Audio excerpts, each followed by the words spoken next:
The guy, and that is the King, arriving here at Fanatics Fest yesterday, and everyone was waiting for the decision. But the 41-year-old was not ready to say where he'll play a 24th season. He did say that he won't hold us up too much longer. That's good news for Commissioner Adam Silver, who's waiting to finalize the NBA schedule. The list of suitors remains relatively long, including two of his former teams. Sources tell ESPN that the Cavaliers and the Heat are among the potential landing spots for LeBron. He's also considering the Sixers and the Warriors, among others. NBA reporter, as promised, Dave McMenamin joining us now. So, Dave, once again, on this stage yesterday, Tyrese Halliburton was talking to LeBron, trying to get some stuff out of him. That's right. LeBron wasn't budging. What are you hearing right now about where the decision is in the process and where maybe LeBron is leaning? Multiple sources familiar with his thinking told me in the last 24 hours that he is truly getting much closer to a decision. Talking to people around the league, Adam Silver, obviously, everyone is just hoping it comes as early as next week, possibly in the early part of next week. And so we're getting closer. And obviously those 5 teams on the screen that we saw there have all made pitches to Rich Paul, and all of them have players that have made personal appeals to LeBron. I am told, though, and I've not been told that any of those teams are eliminated, but in the conversations that I've had in the last 24 hours in New York City, it seems like an Eastern Conference team will win the LeBron James sweepstakes. It's not saying that he has told Minnesota they're out or told Golden State they're out, but if it's about trying to play competitive basketball and possibly add a 5th championship to avoid basically 2 NBA Finals type series in the playoffs just to get to the finals in the Spurs and OKC, you're going to have a better pathway with either Cleveland, Miami, or Philly. He's dropped some crumbles. We've heard him say the words, trust the process. Oh, yes, and then my phone blows up about Sixers fans saying, oh my God, maybe that's happening. But then in the comfort zone of the Cavaliers returning home and also understanding what it's like to play in Miami, it feels like those 2 teams are the front runners. Timetable here.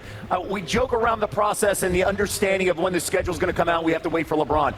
Is this something pending over the next couple of days this weekend? Where are you feeling a decision is going to be made? Honestly, I think it could come as early as late this weekend, early next week. Yep. Maybe Sunday, Monday, Tuesday, somewhere in that range. Yeah. Because he has all the information. He needs to make the final consultation with his family. He has said, obviously, that's a big part of it. But we're not like waiting for one of these contenders to make a last-minute trade or something like that to push him over the edge. He knows every situation, and it'll come down to his gut feel. And honestly, think about it. Both those teams, if we are going to put them the front runners, Miami and Cleveland, he's won championships there. Yep. He's familiar with the fans, the people in the organization, and obviously both teams have really strong rosters. Now there's more turnover with the Miami roster, but if you were going to look at any of the teams we were talking about, who has the best current player of the realistic option you might team up with? You might say Giannis Antetokounmpo. Yeah, the hay's in the barn, and there's plenty of New York fans in the crowd here. I can tell you this. If the Knicks didn't win the championship, I think the Knicks would have been at the top. Oh, yes. And the idea of winning in New York, it's been surpassed now. We saw Cat and Jalen Brunson do that, but we have so many fans in here of different sports and different teams at Fanatics Fest. Much more of our coverage continues here live. I want to say this. Whether it's the best landing spot or not, I can attest to the fact that there are worse places to go than Miami. I just want everybody to know that. For those of you who haven't been fortunate enough to go to Miami, all I'm going to say is como esta, como esta. It is a very, very, very special place for a variety of reasons. And any man, and I do mean any man, that decides that he wants to go to South Beach, I am not going to knock him one bit. A matter of fact, I'm going to applaud it. Let me be very, very clear. Y'all figure out why. Having said all of that, from a basketball standpoint, Giannis, Adebayo, Bobby Portis, your front line is stacked. You don't have guards. Davion Mitchell can ball. Tim Hardaway Jr. is there, but you need a lot more. You need a lot more. But that front line is stacked, and LeBron there with the ball in his hands. From a basketball standpoint, it's the best situation for him. If lifestyle is what's important, that damn sure is a better situation for him. Except compared to Golden State, because there you got the babyface assassin, who's the greatest shooter God has ever created in the Bay Area. And by the way, since you LeBron and you can afford the PJ, you can leave a game or practice and hop on a jet 45 minutes later, you chilling in Brentwood with the family. So you can't underestimate that. If he stays in out west and he decides to play for Golden State, we all know it's family. It's about the family, which he has earned the right to do. If he decides to take his talents to South Beach, we have to confess that it's not a bad move. It is not a bad move, not at all. Cleveland is a different matter. And Cleveland is why I believe their situation puts him, they are ahead of the curve of everybody else. Because if LeBron James goes back to Cleveland, he passes gas, they'll call it perfume. There is nothing that he can do wrong in the city of Cleveland and its surrounding areas in the state of Ohio. He is deified. He is a godlike figure in that area of the country. He can do no wrong. They'll probably erect a statue for him while he's playing. And by the way, he'll deserve it because of what he has done for that city, what he has done for that state, what he has done for that franchise. And because of that is why I believe they have an edge over the Miami Heat.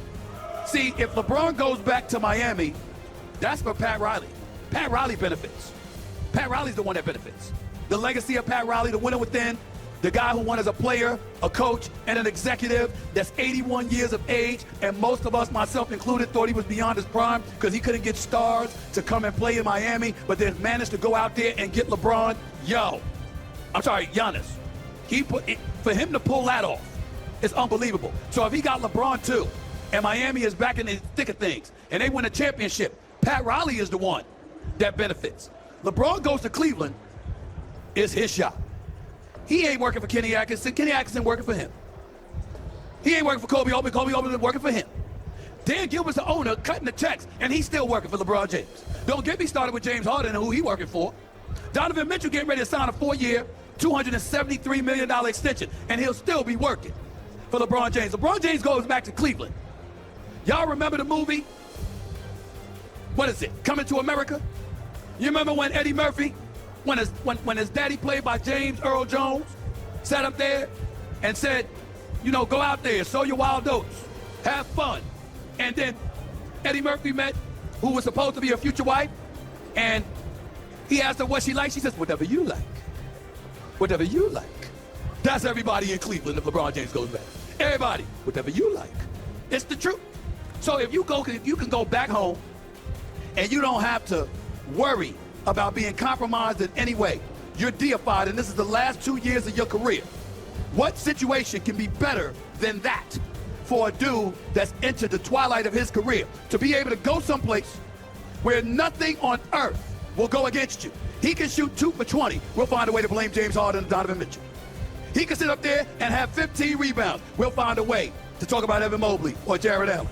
He can sit up there and shoot bricks, don't play defense. We'll talk about why y'all ain't covering him. He's 41 years of age in his 24th season. Why the hell y'all ain't got his back? He can do no wrong. He can do no wrong. He can run over a dog in the street and we'll blame the dog. Why the hell was he there?